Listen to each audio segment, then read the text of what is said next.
aussi que le lancement de cette chaire des littératures et des arts africains est une initiative tout à fait exceptionnelle, en particulier dans ce pays, le Maroc est le carrefour de multiples cultures.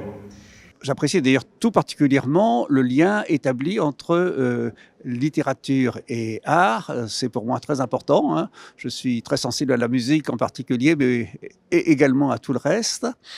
Et j'ai été vraiment très heureux d'apprendre en arrivant le titre définitif de cette chaire qui convient parfaitement à ce qui est entrepris.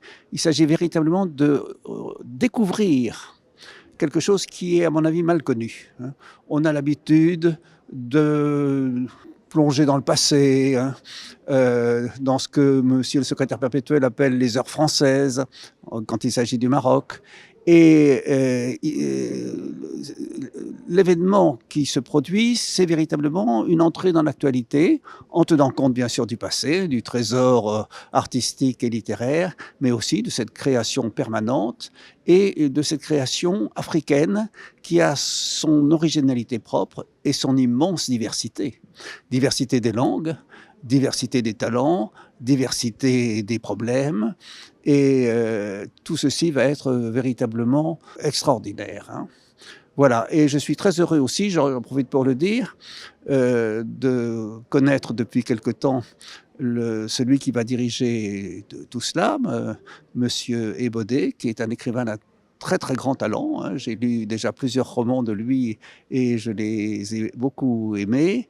Et ce lien entre un créateur et un professeur est aussi, à mon avis, quelque chose d'essentiel pour aborder les problèmes et dégager les grands aspects du sujet traité. Aujourd'hui, nous allons assister au premier jalon d'une longue série de colloques que nous organiserons ici même autour de la littérature et des arts. Alors, ce premier colloque porte sur Le devoir de violence, qui est une œuvre monumentale d'un écrivain disparu en 2017 et qui s'appelle Yambo Wologem. Lui-même a écrit Le devoir de violence. Et c'est une œuvre capitale pour comprendre l'Afrique contemporaine qui a été blackboulée, si je puis dire, parce que cet écrivain a été précipité dans les enfers de l'écriture après avoir été élevé au rang le plus grand, parce qu'il a obtenu le Renaudot en 1968. Et nous avons souhaité que le premier colloque ait lieu autour de son œuvre, autour de sa personnalité. Et le titre du colloque, c'est « Du devoir de violence au devoir de la littérature ». Et ces devoirs sont grands, ils sont exigeants et passionnants. Et nous voudrons que la salle qui assistera à ce colloque et ceux qui seront en ligne pour écouter aient des contributions les plus variées. Il y aura celle de Christopher Wise, qui vient des États-Unis, qui est un professeur de littérature. Il y aura celle de Pierre Astier, qui est son éditeur, son agent. Il y aura aussi celle d'autres contributeurs comme Madame Sarah Burnowski, qui a fait un travail monumental, une thèse qu'elle a soutenue en France et elle enseigne en Allemagne.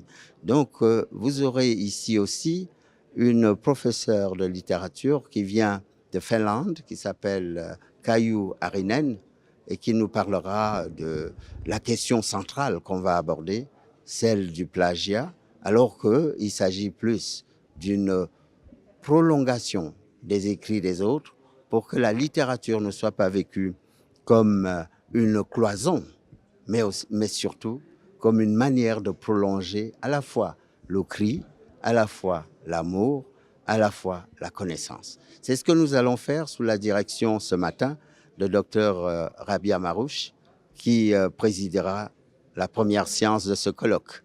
Et elle est aussi ici à l'Académie du Royaume.